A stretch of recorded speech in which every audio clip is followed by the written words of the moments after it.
The world number one women's doubles team just split up. Catherine Parento announced on her Instagram that she and Annalie Waters are parting ways. The post doesn't explicitly say that, but it definitely looks like a breakup. So the big questions are why, who is Annalie going to play with next, and what does this mean for Catherine and the rest of the field? Well, let's start with the obvious reason.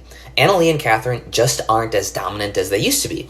The team was nearly untouchable in 2024, but 2025 hasn't been quite as kind. That said, let's not overreact. They've only lost twice this year, once to Edda and Callie at the Texas Open, and last weekend to Tyra and Georgia in North Carolina. So what changed? Well, there's the standard answer. The level of competition is improving.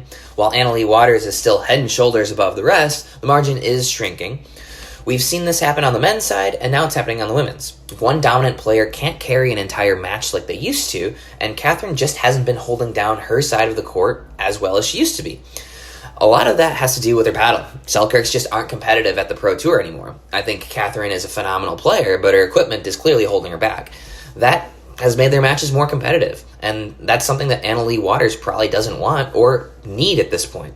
So let's call it like it is. There's a clear number one, there's a clear number two, which is Anna Bright, and then there's a group fighting for that number three spot. Catherine, Rachel, Tyra, Georgia among them.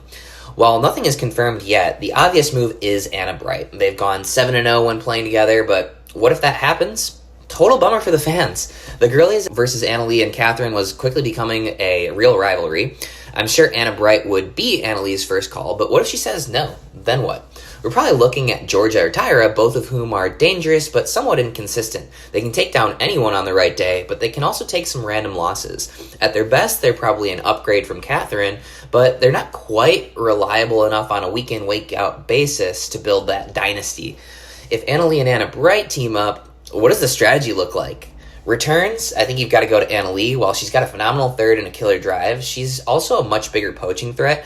Anna Bright is more likely to stay home. At the kitchen, there are just weapons everywhere. Probably the two best dinkers in the women's game, both of whom can turn a dead dink into a winner quickly. If I'm facing them, I'm not trying to get into dink battles. I'm speeding up, and I'm going to try and counter. I'm throwing some bait balls and push dinks, hoping to force speed ups from them on my terms. Not because that's a great option, but because it might be the least bad one.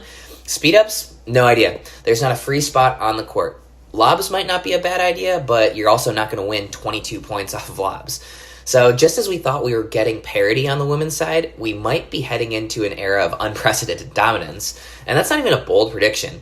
If Annalie and Anna Bright partner up, I don't think they lose a match this year. The real question is, how often do they even lose a game?